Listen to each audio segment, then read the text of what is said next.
Oke, pejabat, penegak hukum, korporasi Iya, bahkan juga termasuk di iya, dalamnya. Nah, betul. sebelumnya PPATK juga sempat mengungkap adanya transaksi keuangan secara konsisten ini dalam kasus tambang ilegal yang menyeret nama Ismail Bolong. Betulkah ini aliran dananya juga ke pejabat dari Polri? Iya, iya, antara lain itu. Ya, betul berarti ya? Teknis dan detailnya ada di Mabes Polri ya, Mhm. di penyidiknya. Jadi sudah kita sampaikan Oke, semua hasil analisis yang kita lakukan, Pak. oke, berarti betul ada aliran dana ke pejabat tinggi Polri? Iya, oknum ada ya.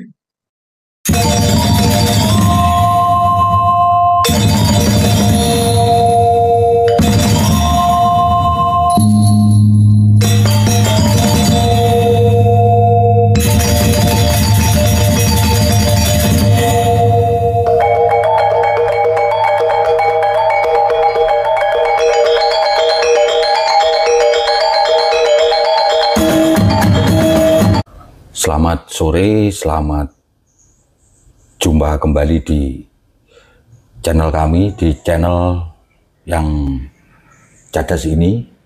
Selamat jumpa kembali di Revolver Channel. Merdeka! Korupsi dan judul PPATK kenapa ya bermain setengah hati dalam menjalankan kewenangannya. Dan kewenangan PPATK itu jujur saja kami berharap bisa menjadi garda terdepan dalam pemberantasan korupsi. Berikut ini kami bacakan kewenangan PPATK dan akan tampil di slide berikut. Yang inti bahwa PPATK berhak memblokir rekening yang kemudian terindikasi tindak pidana pencucian uang dan melakukan kerjasama pencegahan dan pemberantasan tindak pidana pencucian uang. Kemudian sesuai dengan tugasnya, KPK itu mencegah dan memberantas tindak pidana pencucian uang, kemudian mengkoordinasikan pencegahan pemberantasan TPPU.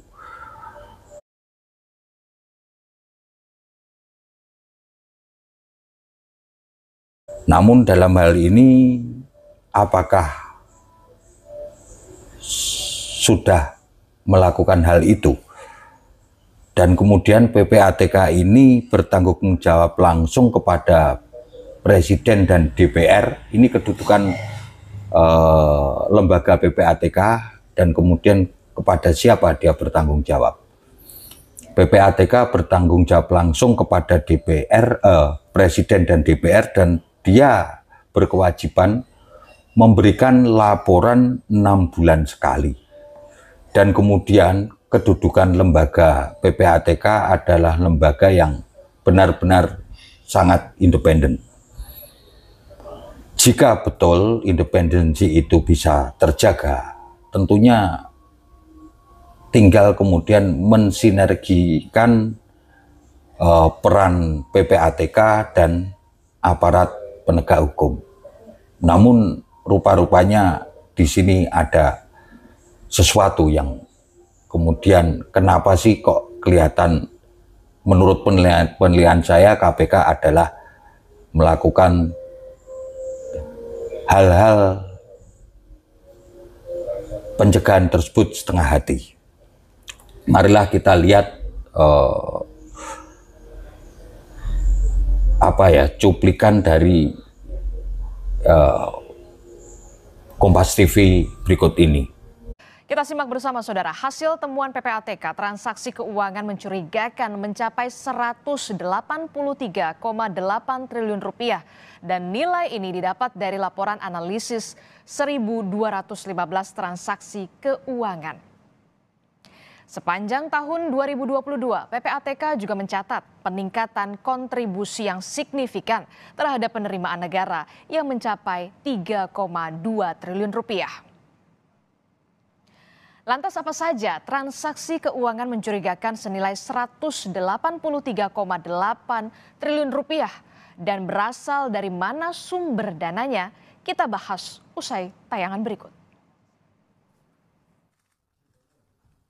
Korupsi, narkoba hingga judi online menjadi sumber dana pencucian uang terbesar dari temuan Pusat Pelaporan Analisis dan Transaksi Keuangan PPATK sepanjang 2022.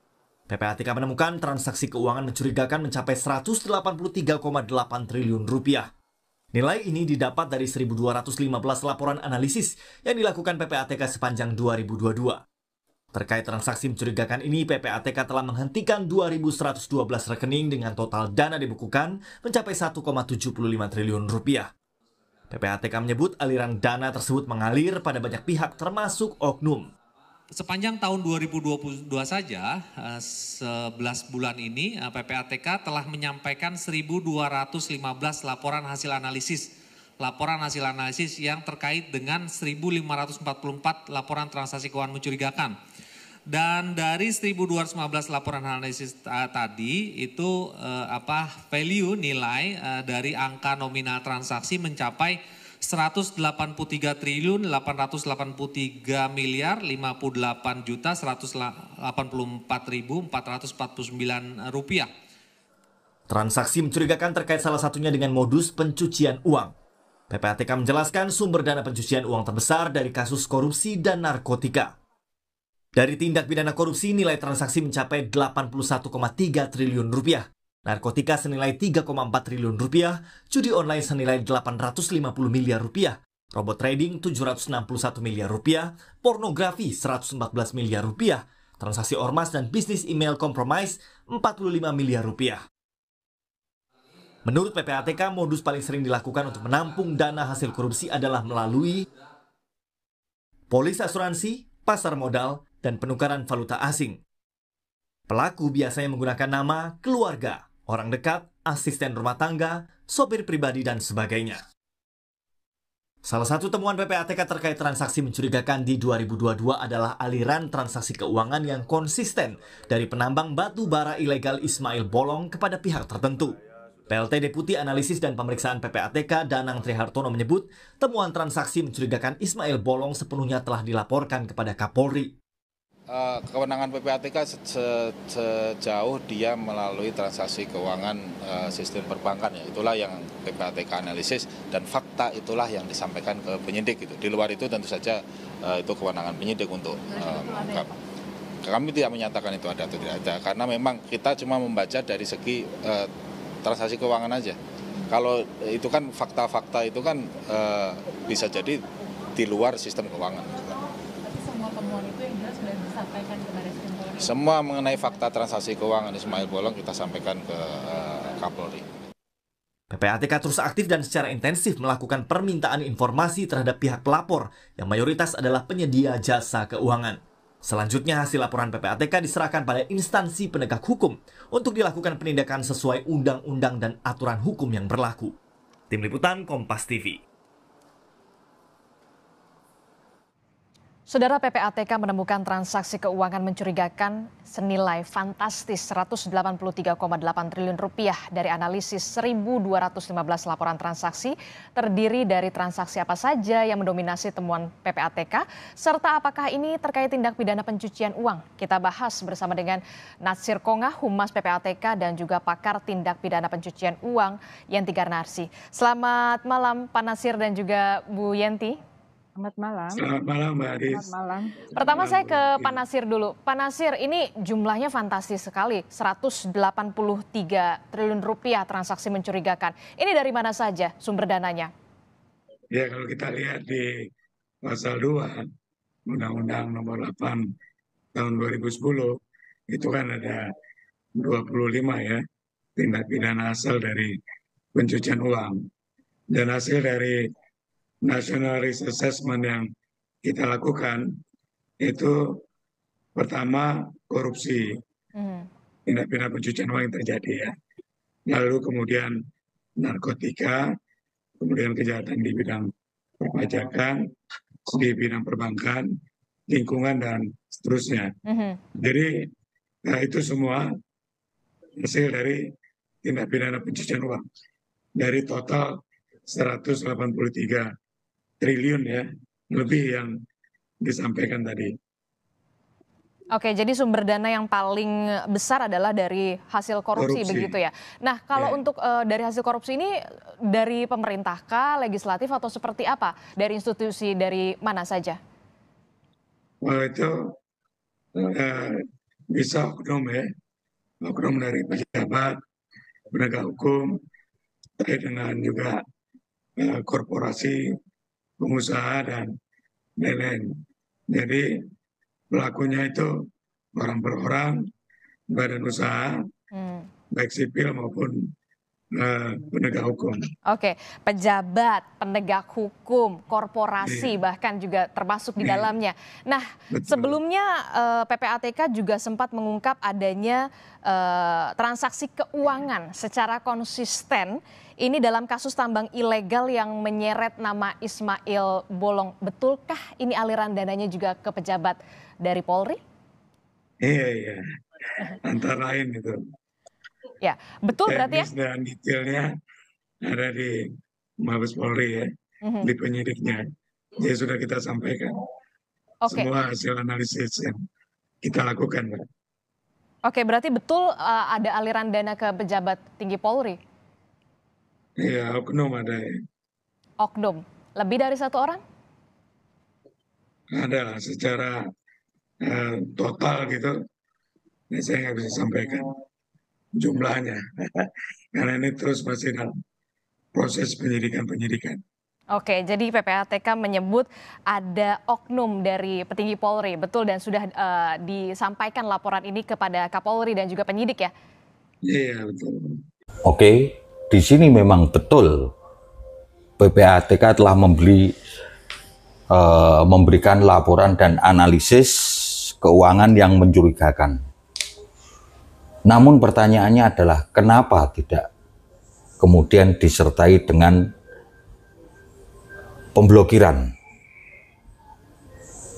transaksi-transaksi yang kemudian terlihat mencurigakan. Ataukah PPATK sebenarnya telah melakukan pemblokiran namun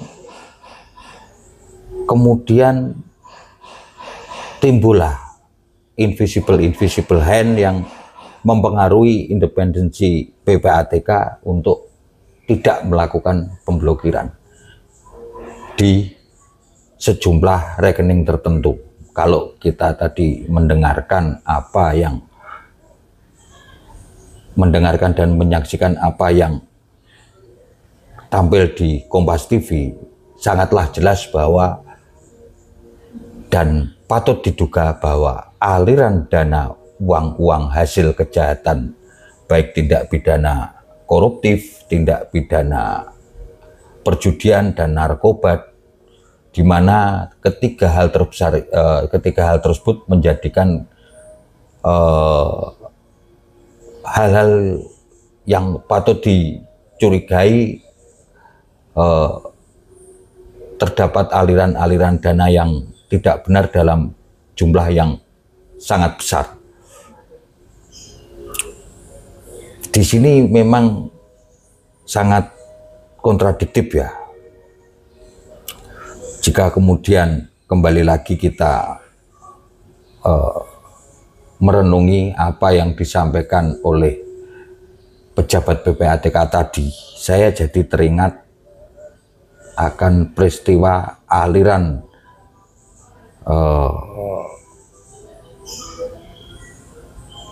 rekening-rekening gendut beberapa pejabat tinggi kepolisian yang kemudian saat ini kasusnya entah kemana. Jangan-jangan ini yang sebenarnya pelaku invisible hand tersebut, yang kemudian bisa mempengaruhi independensi PPATK dalam melakukan tugas dan kewenangan.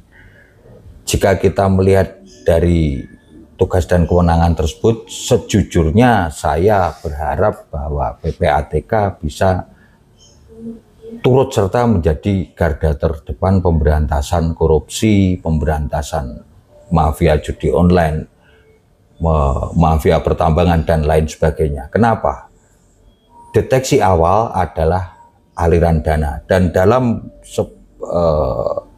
kasus apapun, apabila kita ingin melumpuhkan suatu tindak kejahatan, melumpuhkan sebuah aksi atau melumpuhkan apapun itu, yang dipotong adalah jaringan distribusi keuangan terlebih dahulu. Dan ini PPATK mempunyai kewenangan dan tugas untuk itu. Kalau kemudian PPATK bisa mengendus dan melaporkan, namun kemudian dia mungkin tidak kuasa memblokir untuk rekening-rekening tertentu, di mana kemudian malah justru rekening-rekening tertentu itu jumlahnya sangat besar. Ini juga sebuah pertanyaan besar.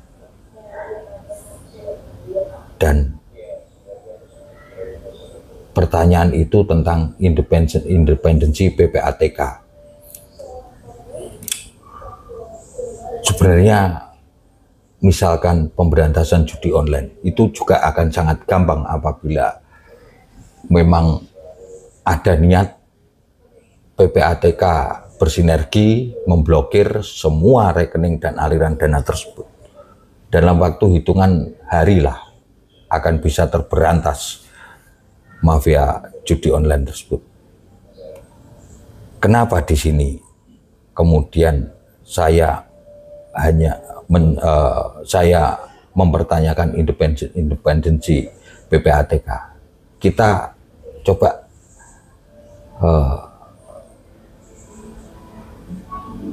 menoleh ke belakang. Kita klaster aja dua tindak pidana korupsi yang terbesar di negeri ini, yaitu Pertamina dan yang sudah diputus kasus timah. Mana aliran dana hasil korupsi Harvey Mois yang konon katanya sekitar 78 triliun. Dan kemudian kasus Pertamina yang 1 kuadrat triliun. Sangat tidak mungkin kalau uang sebanyak itu tidak pernah ditransaksikan. Apa ya uang sekian itu berupa uang cash semua? Ini sangat tidak masuk akal. Memang ditemukan uang cash sebesar 76 miliar di rumah Harvey Mois. Namun kemudian yang sisanya itu kemana? Yang puluhan triliun itu. Karena apa?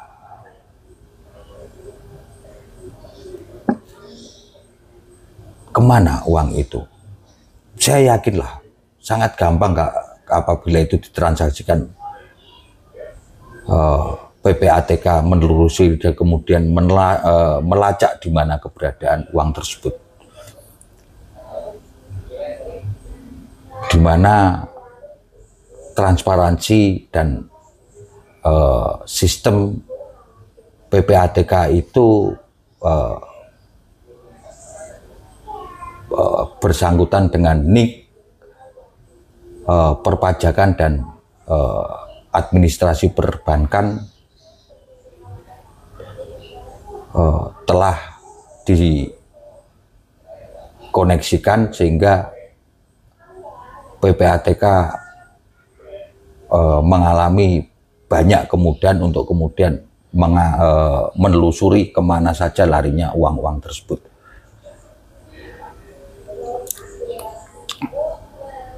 Sebenarnya kenapa sih apabila betul kemudian PPATK sudah melaporkan adanya transaksi-transaksi janggal, ini memang kalau kemudian independensi PPATK itu benar-benar terjaga. Apabila dari PPATK sudah mengendus dana-dana janggal tersebut, sebenarnya kan ini sudah tinggal laporkan kepada APH dan APH dengan cepat menindaklanjuti temuan-temuan dari PPATK sehingga pemberantasan korupsi, tindak pidana TPPU dan kejahatan-kejahatan kerah putih yang kemudian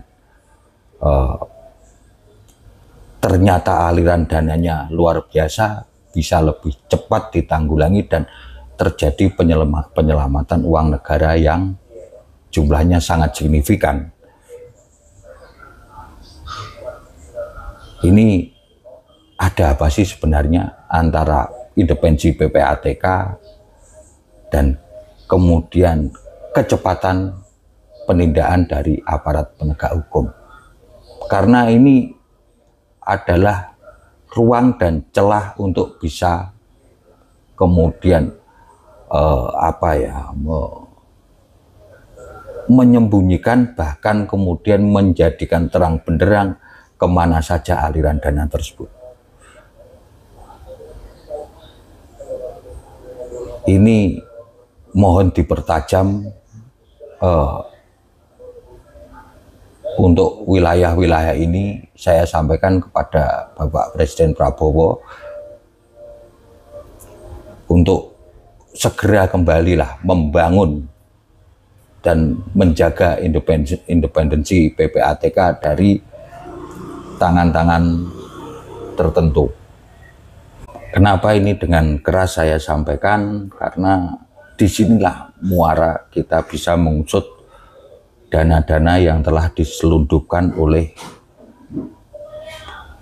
mereka-mereka yang selama ini melakukan tindak pidana pencucian uang. Atau saya menjadi curiga jangan-jangan penelusuran PPATK sudah fix, namun dana tersebut kemudian menggurita, mengalir kepada hampir semua petinggi Republik ini dan kepada oligarki-oligarki. Jika demikian akan sulit kita berharap independensi PPATK. Namun jika pimpinan PPATK punya nyali dan keberanian atas dasar undang-undang dan kewenangan, tentunya tidak terjadi hal yang demikian. Mohon kita semua menumbuhkan dan menjaga kembali independensi KPK dari campur tangan pihak-pihak lain yang kemudian bisa menekan lembaga tersebut untuk mengkebiri kewenangannya. Sekian dulu dari kami, dari Revolver Channel. Merdeka!